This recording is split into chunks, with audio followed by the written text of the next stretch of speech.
asking Republicans to do is to figure out a way for themselves to organize so the Congress can get together and do the business of the American people. Tip O'Neill got along with Ronald Reagan. Ted Kennedy got along with Orrin Hatch. Joe Biden got along with John McCain. Nancy Pelosi got along with John Boehner. Ruth Bader Ginsburg got along with Antonin Scalia. All we are asking is House Republicans to get along with each other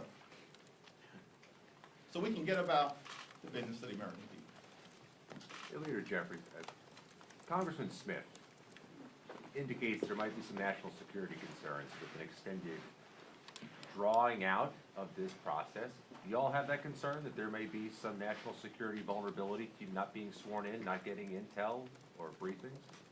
Without question, I'll let my two colleagues answer as well. There are national security vulnerabilities. This is a dangerous moment for Americans and for the world. One of the reasons why the Congress needs to organize. There are public health vulnerabilities. It's one of the reasons why the Congress needs to organize and Republicans need to get their act together. And of course, there are safety vulnerabilities that we should be working on together, dealing with the gun violence epidemic that exists here in the United States of America, building upon the progress of the first gun safety bill that we passed in 30 years in the last Congress. So these are real challenges that the American people are confronting that are being held hostage as a result of unfortunate Republican dysfunction. It is not only our national security concerns, when we cannot organize our committees, when we are not getting the intelligence briefings that we should be able to get.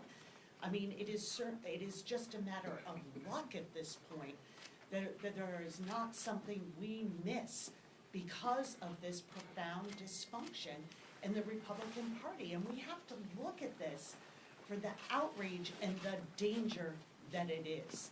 This is more than some internal squabbling over who in the GOP conference likes or doesn't like Kevin McCarthy. This is about your responsibility to organize government. It is fundamental to who we are as members of Congress. And not only at these high levels of national security, we cannot organize our district offices, get our new members doing that critical work of our constituent services, helping serve the people who sent us here on their behalf. Kevin McCarthy's ego and his pursuit of this speakership at all costs is drowning out the voices and the needs of the American people. They say they came here to help fight inflation. They cannot stop fighting among themselves to move us forward. So we are here in a dangerous position, and this is far more than their own rancor within their country. They are imperiling our country as they continue their pursuit for this speakership, putting the American people and our democracy in their rearview mirror. Scott, I said at the top that this was dangerous what they're doing. On one of the morning shows, one of the individuals opposed to Kevin McCarthy said it's just a day or two. You know, there's nothing to see here. Yet other Republicans are saying what we're saying, that this is dangerous, that they can't organize. It is. The Democratic caucus has selected Hakeem to sit at the table of the Gang of Eight and to represent America's interests when it comes to national security. The fact that we can't do that, the fact that members can't get briefings, take an oath, help their constituents, it's dangerous. It'll continue to be dangerous as long as they continue this chaos and confusion. Thank you. I want to follow up on Eric's question. So yesterday, several of the Republican holdouts were saying that they would go as long as this takes. Is there any timeline that you think Democrats should step in at all, or are you willing to let this go on as well for, I don't know, weeks or however long they want to go? We're ready, willing, and able to get to work on behalf of the American people. I think that's the sentiment of House Democrats. We'll have a conference convened by Pete Aguilar at 11 o'clock, and we'll discuss the way forward. But I expect that we are going to remain unified, resilient, and strong on behalf of the American people. What's the message going to be to the caucus this morning in terms of, are you telling them to prepare for weekend, that you don't want them to be absent because that would lower the threshold for Kevin McCarthy? Are you going to whip to make sure that people are not going home, that they'll be here to fill those seats? Well, whip questions are probably appropriately directed at the whip, and I'll let Catherine answer that. She's done a tremendous job to date, as we all expected that she would do, in keeping us together and strong and present and focused. But this is an open caucus discussion. It's a family discussion. And so we look forward to hearing from all of the members in terms of what needs to happen as we move forward and navigate our way through this unprecedented time. First time in 100 years that there is no Congress because of ambition or power grabs, dysfunction. And this is not a partisan criticism, understand this. It's embarrassing, it's dysfunctional, it's dangerous, it's stupid. Those are the words that Republicans have used to describe what's going on in the House Republican Conference right now. You know, I cannot overstate how united our caucus is. 212, 212, 212, 212, 212, 212. 6 times we have voted unanimously for Hakeem Jeffries for Speaker. And we are here, we are in full attendance, and we are going to remain so because we understand, unlike our colleagues across the aisle, this is not political theater. This is about the fundamentals of our country, our government, and our responsibility to the American people. So what is your message to the caucus, to your members, not to leave town? Yes, and this is not a hard sell, because they understand what is at stake. And this isn't about events and celebrations that they have planned, which, of course, you know, we would love to be able to do that. But this is about the dangerous moment that we are in. And it is about the chaos that the Republicans are creating. So we have to be here to make sure that we are doing everything possible to end this crisis, to get a functioning House of Representatives, and to get to work for the American people. After this happened. Have you spoken to Kevin McCarthy in the last 3 days? Has he said anything to you? There have been communication back and forth, but just about procedural matters. Back row. Do you agree with Representative Cori Bush when she said about Byron Donalds that him being black makes him a prop? Can you repeat that question? So Representative Cori Bush, she tweeted out that Byron Donalds, him being black makes him a prop. Do you agree with what she said? My view has been, let's continue to organize on our side, as we've done. Strength, unity, resilience. The Republicans have created a mess on their side, and the Republicans need to sort it out. For those scoring at home, though, Byron Donalds is from Brooklyn, and so I think Brooklyn has 223 votes right now. So if there's anything that we can come together on, it's that Brooklyn leads, so. I guess it's true when they say Brooklyn really is in the house.